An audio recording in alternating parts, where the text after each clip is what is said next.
इस वक्त मेरे साथ डॉक्टर सुनीता दुबे है, जो कि मेड्सकेप इंडिया की चेयरपर्सन है और देश की जाने मानी रेडियोलॉजिस्ट हैं। डॉक्टर सुनीता दुबे हमसे खास बातचीत करने के लिए जुड़ी हैं और ऑपरेशन आरजीकर को लेकर वो हमसे बात कर रही हैं। मैडम, बहुत स्वागत है आपका एबीपी न्यूज़ में।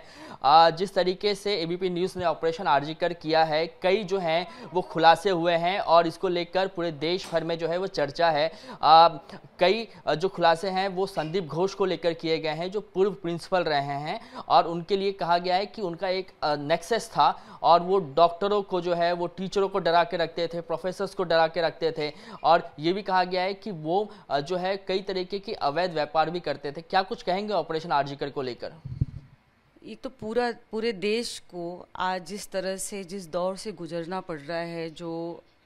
जो रेप के हुई हमारी कलीग के ऊपर, या फिर पूरे देश में जिस तरह का आज आक्रोश हुआ है और दर्द जो पूरी मेडिकल फर्टिलिटी महसूस कर रही है, वो एक बहुत ही गहरा सदमा भी है। सो इस वक्त जो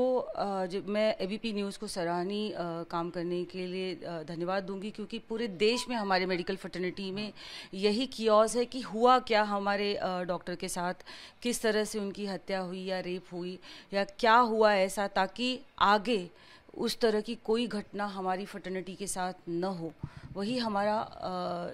एक ध्येय है। एकजुट होकर पूरे देश के डॉक्टर, चाहे मेडिकल फर्टर्निटी हो, चाहे सिस्टर, ब्रदर, हॉस्पिटल स्टाफ, सब इस वक्त ज़रूर सदमे में है कि किस तरह से एक इन्वायरमेंट जो मेडिकल कम्युनिटी को देखने को लगातार मिल रही है, डॉक्टरों के ऊपर जो हमले हो रहे हैं, लगातार उनके ऊपर तरह तरह के एक्सटॉर्शंस हैं, छोटी छोटी चीज़ों के लिए उनके ऊपर असॉल्ट हो रहे हैं। एक बहुत ही गहरा विचारणीय एक है, जिसको हमें पूरे देश को एकजुट होकर सॉल्व करना पड़ेगा, क्योंकि पूरे देश का भविष्य इन डॉक्टरों पे है। मैडम, हमारे स्टिंग में ये भी जानकारी सामने निकल कर आई कि किस तरीके से पहले जो इस पूरे इंसिडेंट को जो है वो सुसाइड करार देने की बात कही गई। कहा यह गया कि बाहर से जो है वो वकील आए, उन्होंने मीटिंग ली हाई प्रोफाइल जो लोग हैं वहाँ पर हॉस्पिटल में, और इसको पहले सुसाइड दिखाने की बात कही गई थी। इस बात को जैसे कि इसमें जुडिशरीज होते हैं और हमारी सीबीआई ऑलरेडी बहुत अच्छा काम कर रही है और लगातार इसको किस तरह से इशू हुआ उस पर डीप काम कर रही है। गवर्नमेंट भी इसमें सीरियस होके इन्वॉल्व है। तो ये जो पार्ट है, जो टेक्निकल जो आप लोगों ने पता लगाया है, कितनी सही है और कितनी ऑथेंटिक है, कितनी बातें, क्योंकि इस वजह की, इस केस की वजह से ऐसा हो गया है कि हर एक लोग इसके बारे में बोल रहे हैं। तो जो एक्चुअल जो लोगों को करना चाहिए वो कर रहे हैं। तो मुझे ऐसा लगता है कि जो भी बातें आई हैं, कितनी तथ्य हैं, कितनी सही है, उसमें सीबीआई ऑलरेडी इन्वॉल्व है। तो हम डॉक्टरों को इन सब चीज़ों की जानकारी कम है कि लीगली क्या होता है इन सब चीज़ों का, बट डेफिनेटली हमें जो समझ में आ रहा है कि जिस तरह से सीरियस हो कि इस केस के लिए पूरा देश चाहता है कि न्याय मिले डॉक्टरों को, और आगे भी, चाहे महाराष्ट्र में भी अभी एक 3 रेप के केसेस हुए हैं, बच्ची के साथ हुआ है, तो हर जगह, चाहे बंगाल हो, कर्नाटका हो, महाराष्ट्र हो, हर स्टेट में जो रेप के इश्यूज हो रहे हैं और क्यों हो रहे हैं, उस पर एक डीप थिंकिंग करनी, इन्वेस्टिगेशन करने की ज़रूरत है, ताकि आगे इस तरह की चीज़ें न हो। लोग जिस तरह से पहले बेटी के लिए चिंता करते थे, आज वैसे ही वापस से उसी माहौल में आज लोग, बेटियों के जो फैमिली हैं वो उसी तरह से सोच रहे हैं कि शायद उनकी बेटियों का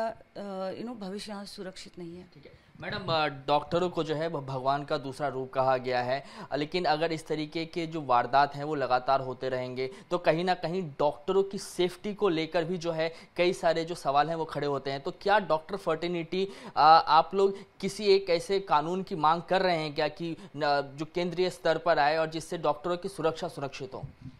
आपको 15 साल से मैं प्रिवेंशन ऑफ डॉक्टर असॉल्ट पे काम कर रही हूँ, और पिछली साल ही विज्ञान भवन में हमने prevention of doctor assault national bill को लाने की कोशिश की है। उसमें ऑलरेडी ये पार्लियामेंट में है और 241 एमपी सपोर्ट कर रहे हैं, हमारी प्रेसिडेंट मैम कर रही हैं, और पिटीशन कमेटी में है, हेल्थ एंड फैमिली वेलफेयर की कमेटी में है, ऑनरेबल जो हेल्थ मिनिस्टर मनसुख मांडविया जी हैं, उनसे भी हमारी कई मुलाकात हुई। तो कई सारे लेवल पे डॉक्टरों का ये इशू डिस्कस हो रहा है। और आज हम जहाँ पे बैठे हुए हैं वहाँ पे ये बताना चाहूँगी कि 32,20,000 डॉक्टर इस मुहिम से जुड़े हुए हैं। और 45 मेडिकल बॉडी से एसोसिएटेड हैं और 7,000 मेडिकल कॉलेज जो मेडिकल इंस्टीट्यूट हैं वो भी जुड़े हुए हैं, क्योंकि सबको पता है कि हम जब यूनाइटेडली कोई काम करते हैं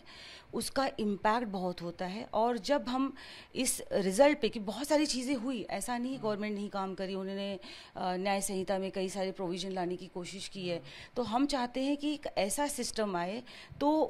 उसके जो मेडिकल की इश्यूज़ हैं उसको एक सिस्टम में, जैसे कि एक स्पेशलाइज प्रॉब्लम्स हैं, जैसे कि हमें होम मिनिस्ट्री, हेल्थ मिनिस्ट्री की जो मीटिंग हमारे बिल पे हुई थी, तो उनका कहना था कि जो डॉक्टर्स हैं उनके लिए कोई स्पेशल एक्ट नहीं आएगा, लेकिन जो डॉक्टर्स हैं उनकी जो लाइफ है, उनका जो प्रैक्टिस है, डेली हम लोग डेथ और लाइफ से करते हैं जो क्रिटिकल है, जो बाकी प्रोफेशन में सीए अकाउंटेंट में लाइफ और डेथ का नहीं होता है। तो वहीं पे जाके शायद होम मिनिस्ट्री हमारी बात वहाँ पे अटकी हुई है, बट जिस तरह से प्रॉब्लम दिख रहा है वो भी सेंसिटाइज्ड हो रहे हैं। और हमारे जो सीजीए साहब हैं,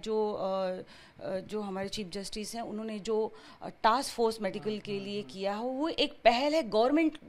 डॉक्टरों के लिए, बट जो प्रॉब्लम है, जो असॉल्ट है, वो दोनों पे इक्वली हो रही, चाहे प्राइवेट हो चाहे गवर्नमेंट हो। और 70 to 80% हमारे भारत में प्राइवेट डॉक्टर ही मेडिकल को कैटर कर रहे हैं। तो जो भी लॉ आया है ओवरऑल बिना डिफरेंशिएट किए भारत में आना चाहिए, जो चाहे वो सिस्टर ब्रदर डॉक्टर सबके लिए हेल्प होना चाहिए। तो सुनीता, आप ये कह रही हैं कि लास्ट 15 साल से आप इस लॉ को लेकर जो है लड़ाई लड़ रही हैं, आप के साथ कई सारे डॉक्टर्स जो हैं इस मुहिम में जुड़े हुए हैं। क्या एक सेंट्रल लॉ सफिशिएंट है? क्या आप लोग उससे सेटिस्फाइड हो जाएंगे? क्योंकि कई सारे जो कानून है उसमें प्रावधान किए गए, लेकिन मामला जो है वो रुकने का नाम नहीं ले रहा। हमारे बिल में मेडस्केप ने मेडस्केप इंडिया ने जिस बिल को प्रपोज किया गवर्नमेंट को, उसमें लॉ ही नहीं है। यहाँ पे कई 5-6 प्रोविज़न दिए हुए हैं, जिसमें हमने एजुकेशन सिस्टम में भी मेडिकल के बोला है कि आप सॉफ्ट स्किल और हैंडलिंग क्राइसिस और डी एस्केलेशन, जब प्रॉब्लम होती है आप वो इंट्रोड्यूस करिए। हमने बोला है कि यूनिवर्सल ऐप लाइए जिसमें पेशेंट को भी मॉनिटर किया जा सके और डॉक्टर के बिहेवियर को भी मॉनिटर किया जा सके। एक मैं आपसे अंतिम सवाल लूँगा कि जिस तरीके से ये पूरा स्टिंग ऑपरेशन हुआ, आपने स्टिंग ऑपरेशन की बात की, आप लोग जिस लॉ को लेकर लड़ाई लड़ रहे हैं उसकी आपने बात की, कहीं ना कहीं लगता है कि जो खुलासे हुए हैं, सीबीआई इन्वेस्टिगेशन कर रही है, आने वाले दिनों में ये कोर्ट के लिए भी और पुलिस के लिए भी एक केस स्टडी जैसा जो है ये एक अच्छा केस स्टडी होगा?